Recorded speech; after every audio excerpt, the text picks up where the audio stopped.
La preoccupazione è molta su questa situazione, che se ne parla da mesi. Questi dazi sembra il 15%, si parla anche del 30%. Basta il 15% perché la preoccupazione sia un danno per le nostre imprese, per i nostri collaboratori e per il nostro territorio. Dobbiamo pensare che l'America è il terzo mercato per il nostro Veneto e per l'Italia, con il 9,2%. È il D-Day dove la D sta per dazi naturalmente e la cosa preoccupa tutte le attività produttive della regione. Il timore è che i danni siano molti per l'economia del territorio.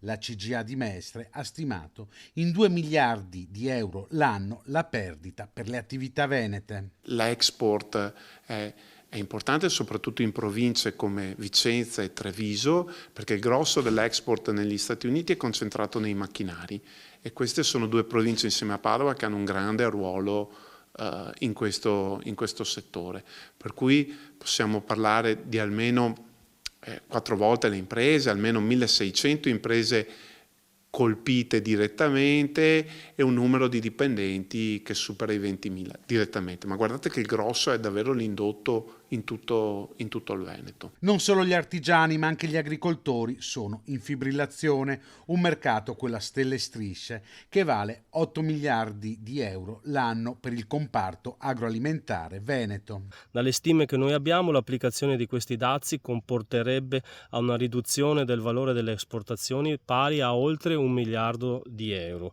Tra questi, uno dei settori maggiormente colpiti sarà quello vitivinicolo. Abbiamo la vendemmia che è a ridosso e alle porte, è una vendemmia di forte preoccupazione. Gli agricoltori inoltre esprimono soddisfazione per il tavolo di crisi aperto al Ministero dell'Agricoltura per togliere i dazi al comparto. Le associazioni di categoria tutte chiedono aiuti a breve termine da parte del governo. L'aiuto avviene attraverso, ad esempio, una energia che abbia un costo minore, ma soprattutto che ci sia un sistema che vada ad aiutare le imprese a semplificare quella che è la burocrazia e quindi diventi un aiuto per tutti noi. Per gli artigiani la politica deve guardare anche oltre e aiutare gli imprenditori a trovare nuovi mercati. È finito il tempo dell'imprenditore che parte da solo con la valigetta. Serve che qualcuno lo accompagni in quel paese e poi l'imprenditore con la valigetta farà il suo lavoro.